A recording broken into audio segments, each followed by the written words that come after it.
It's a simple four-step process for Ukraine, if you think about it. So why can't NATO replicate it? Well, even that question is a bit misleading. We all know that Shahed-style drones and glide bombs are a major problem for Ukraine. And thanks to a strange Russian action back in September, the rest of the West should also understand how much of a latent threat that they are. However, all things considered, Ukraine does a fairly good job at intercepting the little buggers. And despite NATO mostly letting the decoys peter out on their own, it is not as if the alliance has ignored the threat entirely. Indeed, the second point is part of the reason why the first point is true. Yet none of this is widely known. That is why NATO invited me to Istanbul for its annual Shine event, which serves as the end-of-the-year proving ground for experimentation and demonstration of new defense technologies within its Innovation Continuum program. It was a great opportunity for me to learn something new, with the confidence that they certainly would not invite any competitor YouTubers from Australia who might be interested in the same subject, seeing as Australia is not a member state. So today, let's discuss how exactly Ukraine does it, and affordably, may I add, before transitioning back to what the system can do for the NATO alliance overall. But we ought to begin with the basics. Shahed drones are an Iranian model that Russia manufactures domestically under the name Garan. They can deliver about 50 kilograms of warhead, enough to do significant damage to the exterior of a building, and have become the primary method of terrorizing the Ukrainian public over the last couple of years. The reason for the Kremlin's shift there is because Shaheds are cheap, perhaps tens of thousands of dollars for garden-variety models, or $100,000 for a model equipped with all of the latest innovations. Russia might fire up to 800 of them on Ukraine in a single night, and the indications are that production numbers will only increase from there, absent any sort of intervention from the West. They have a range of 2,500 kilometers, meaning that Russia can fire them from inside of the country and still cover all of Ukraine. Meanwhile, glide bombs are explosives converted from Soviet-era stockpiles. Russian pilots fly them high into the air and drop them from a safe distance, using gravity and an airfoil to guide them to their targets. They are bigger and therefore can pack about 3 times as much explosive as a Shahed can. However, the process for intercepting both of them is very similar. I am therefore going to stick with Shaheds as the illustrative example, and point out key differences with glide bombs as they arise. In any case, we have step 1 of the process. Russia fires its weapon. Step 2 is a generalized detection of the launch. This is a team effort. On Ukraine's side, some Swedish-donated airborne early warning and control aircraft might provide the first indication that something is in the air, and it's not love. NATO AWACS might also pick up a launch and forward that information. Ostensibly, they are protecting NATO territory, but they will pick up anything happening in Western Russia and relay it to Ukraine all the same. On the ground, US-produced Patriot batteries come with some powerful radars and might locate them as well, even if their corresponding missiles are unlikely to engage the drones. Actually, the missile system derives its name from the radar, phased array tracking radar to intercept on target. Of course, Patriot batteries in Poland may detect the drones too, basically acting like the ground version of the NATO AWACS. But Ukraine has some homegrown detection systems as well. Skywatch is the most rigorous of these.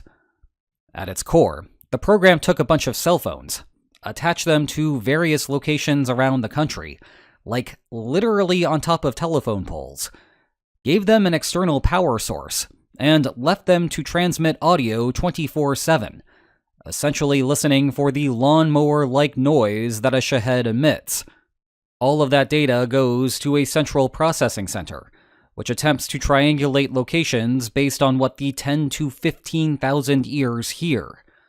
Not bad for a program that is estimated to have only cost between $5 and $54 million.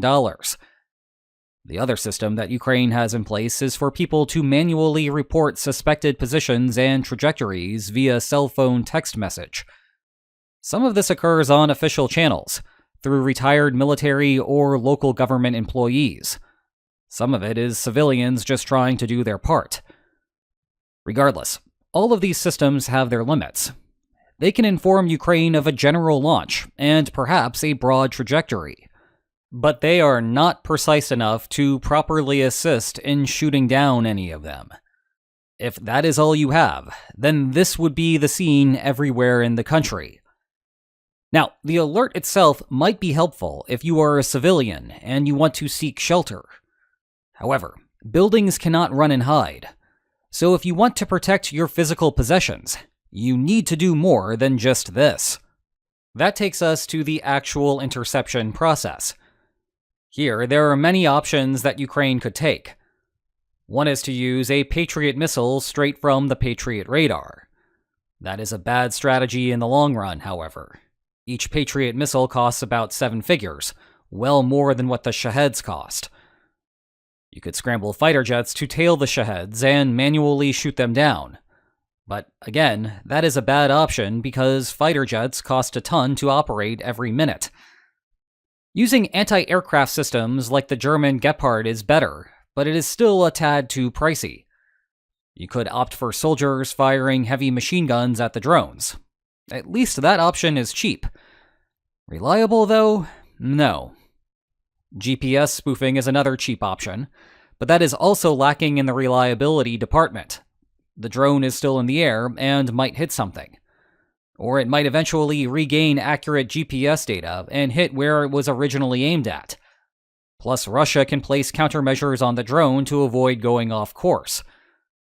Instead, the most cost-effective solution is seemingly the solution to every other problem in this war. To fight drones, you need more drones. Recall that the course radar systems have signaled an impending attack. That is good, because it puts Ukraine's counter-drone teams on alert. These consist of 4 or 5 men with trucks, who sit in between the Russian border and likely targets in Ukraine. Obviously, they are mobile, allowing them to change their location each day to keep Russia guessing where they might be. There are 2 main components to each team: a radar to detect the precise location of a Shahed drone, and an interceptor drone to hit the target. But the devil is in the details. These radar systems only have an effective radius of about 15 kilometers, leaving little time between the positive identification of the threat and the actual interception. Remember that 15-kilometer number for later. What happens next depends on the precise interceptor drone and the battalion in question. Ukraine's system is decentralized, so there is no standard operating procedure. The de facto method is to have Ukrainian pilots guide an interceptor drone next to the Shahed, and then, once in sight, detonate. This is not easy. Shahed waves come in the middle of the night. An operator might not be at his mental peak at 3 in the morning. Plus, the interceptors travel at 250 kilometers per hour, while Shaheds add another 200 kilometers per hour. Thus, if you are aiming for a head-on strike, the relative speed is a ridiculous 450 kilometers per hour. Glide bombs are even worse, traveling at about 400 kilometers per hour on their own, for a head-on strike speed of 650 kilometers per hour. The difference makes hitting a glide bomb from behind impossible. It is feasible to strike a Shahed in that manner, down to a relative difference of 50 kilometers per hour. But some Shaheds now have sensors mounted on the back and will notice the trailing interceptor and take evasive action to avoid getting hit like that. All of this indicated a need for automation, which led to a call in January by NATO's Allied Command Transformation, seeking innovative solutions to the problem. You might remember this NATO branch as the Norfolk, Virginia installation that I visited a couple of months ago. I am still working on that video, I swear. Anyway, at the end of March, companies responding to the Innovation Challenge presented their work in Poland at the NATO-Ukraine Joint Analysis, Training, and Education Center. Allied Command Transformation had selected a few proposals to move forward with, and fast. Indeed, Supreme Allied Commander Transformation Pierre Vendée made it the top priority and pushed for immediate use in the field. One of the solutions, from a German company called Titan, is autonomous once launched. The radar that detects the Shahed also guides the Titan close to the target, where it then explodes. That damage is enough to bring down the Shahed. There is some classified magic that goes on here. Shaheds are comparatively large, while the Titan drones are small. Usually, a single radar system cannot track both at the same time, but through that classified magic, these can. Another option is an as-of-yet unnamed interceptor, backed by AI targeting systems, and built by a defense startup called Alta Aris. You may remember a few weeks ago, I was discussing the need for small civilian companies to soak up some of the traditional defense production. Well, Alta Aris is that principle in action. 4 months ago, they only had 5 or 6 employees. Now they are sending interceptors to Ukraine. This is video of a model of one of them from the aforementioned Innovation Continuum Summit, which helps accelerate adoption and operationalization of the winning projects. The real thing is about twice as big. The Ukrainian team fires these and guides them to the general vicinity of a suspected Shahed. The AI system then takes over, tracking the Shahed's precise location, using the unique heat signature that it emits from the rear center. That gets the interceptor close enough, at which point a human decides exactly when to detonate. The AI targeting has significantly improved interception rates.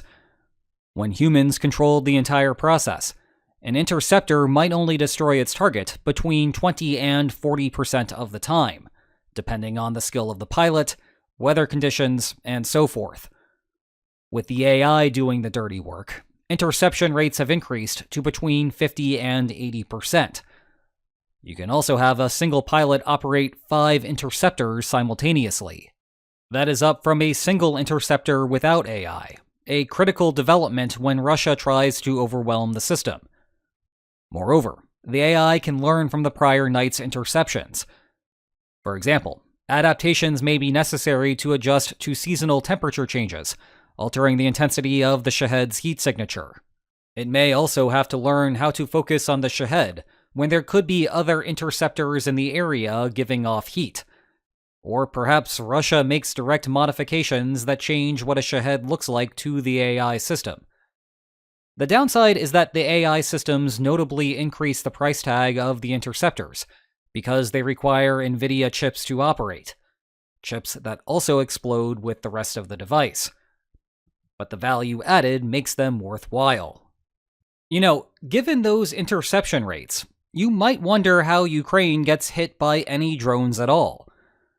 Now, the 50 to 80% success rate per interceptor seems like there is plenty of room for failure, especially if 800 or more targets are possibly up there in a single night. But keep in mind that those are rates per interceptor. And it turns out there is no rule saying you cannot fire more than one interceptor per Shahed. Well, the central problem here is scale. Remember how the radar detection radius was 15 kilometers, or a 30-kilometer diameter? Okay, Ukraine is about 900 kilometers wide going north to south. It might therefore seem like you would need 900 divided by 30 equals 30 teams to form an interception wall. But that is not how it works. The interceptors must actually hit the Shaheds. If you formed the system like this, then a bogey could hit the seam and pass through unharmed, even if perhaps Ukraine could spot it for a second. That problem goes double if the target is one of those faster-moving glide bombs. So you must deploy some overlap. Now, the exact size of the necessary overlap is classified, but for the purposes of a back-of-the-envelope calculation, Let's imagine you need to shrink it down to 1 station per 10 kilometers. Then suddenly you have ballooned your wall to 90 installations. Want to make it safer and have 1 per 5 kilometers? Now you are at 180 installations. And then what happens if Russia tries to concentrate fire over a few of those areas? You also need redundancy beyond the 5 interceptors per human operator. Unfortunately, here is where we start to hit cash problems.